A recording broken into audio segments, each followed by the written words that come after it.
Welcome back, guys. I hope you really enjoyed last week's core stability strengthening tutorial for beginners. If not, see the link up above in the description down below. Today we take it to the next level. We are doing the best core strengthening and stability exercises for intermediates who have mastered the ability to engage their core. So stay tuned. I'm excited. Let's do it.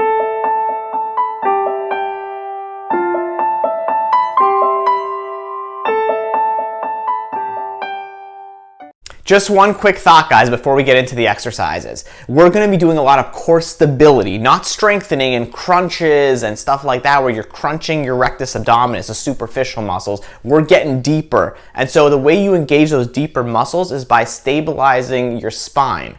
And so by stabilizing your spine, we're going to be doing a lot of other exercises that help to do that without crunching the back. Exercise number 1 for the best intermediate core strengthening and stability exercises. We're going to get into this position over here, which is called the dead bug for obvious reasons. And what we're going to do is maintain that core stability, push your belly button in, brace your core. I'm not going to go too into that. If you're interested, please see the first video, and we spend a lot of time discussing how to do that. Maintaining normal breathing pattern, opposite arm, opposite leg. Making sure your body stays nice and stable.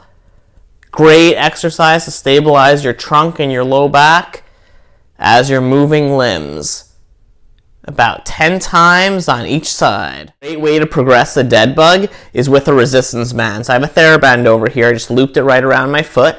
And same thing, brace your core.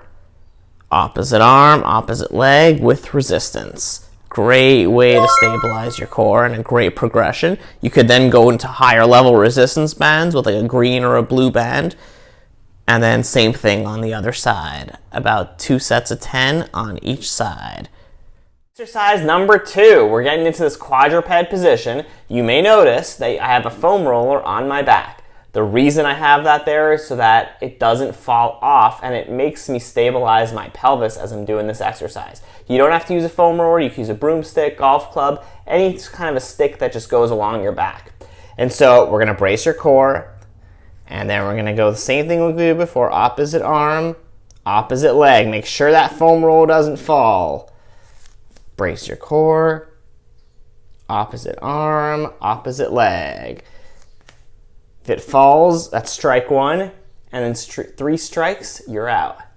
Same thing on each side. Once you've mastered that, a great bird dog progression is, again, I get this resistance band, just like I did with the dead bug, and still with the foam roller to make sure I'm not cheating, bracing the core, and then out to the side, and back in, opposite arm and leg, and then I would do the same thing on the other side. The next group of exercise we're going to do is the all-famous plank. Now, a couple of things quickly about the plank. Thing number 1, if you have really good upper body strength, you could do a plank really well and not engage your core that much. So I don't necessarily think that the plank is the be-all, end-all when it comes to core strengthening. I do like it as a core stabilizing technique, but it should definitely not be the only core strengthening technique you do. That's why we're doing these core exercises in so many different positions. But let's show the plank. So hands like this. You can also, by the way, have the hands straight up and go into that position with the plank, but forearms I find to be the best.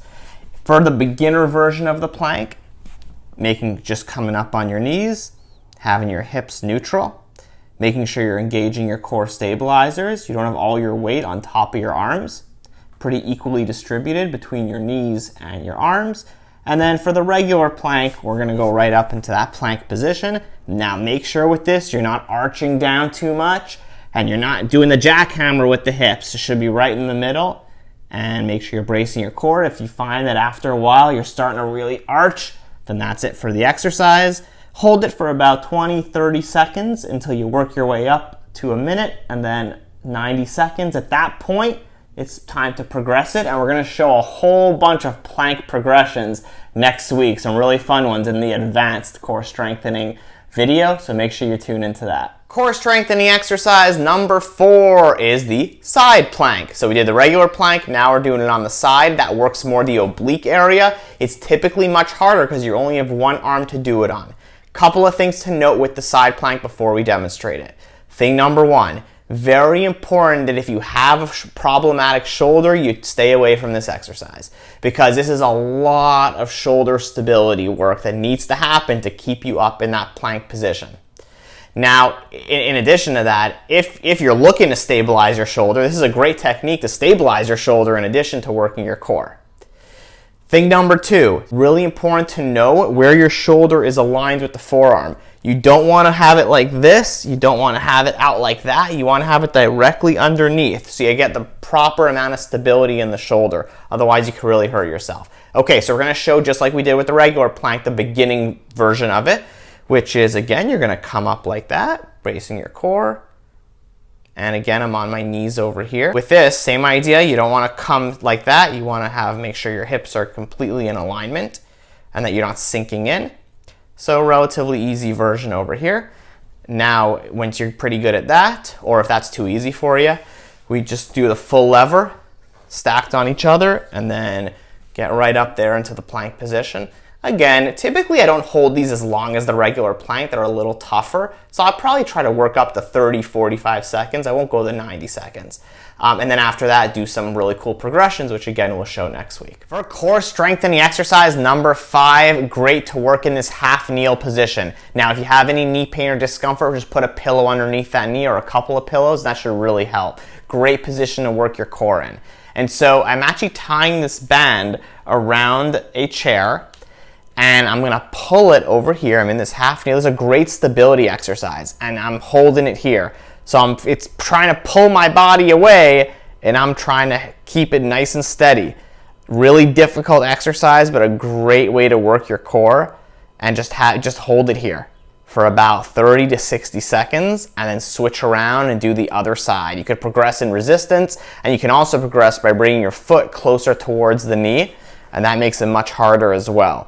Great way to stabilize your core. Make sure your arms aren't bent. That's a cheat, and that's going to work more your elbows. Make sure it's straight so that you get more of the trunk. The next great core strengthening exercise is called the Palloff press. Again, I'm using the chair as leverage, bringing my hands over here with the band, but now I'm going back and forth. Relax the shoulders and really engage your core. It's a great oblique exercise that you could do on each side. About 2 sets of 10. After that, we could start doing rotations. You're just using the arms as leverage, and basically it's a complete trunk rotation. You're using your core to do all the work, obliques on each side, and the arms just go for the ride. Again, you can do this on the other side, and then you can also do these last 3 exercises in standing. So now we've covered quadruped, we've covered on your back, we've covered planks, side planks, we've covered half kneel, and we've covered standing. And so the next week is going to be the advanced core strengthening exercises for all of these.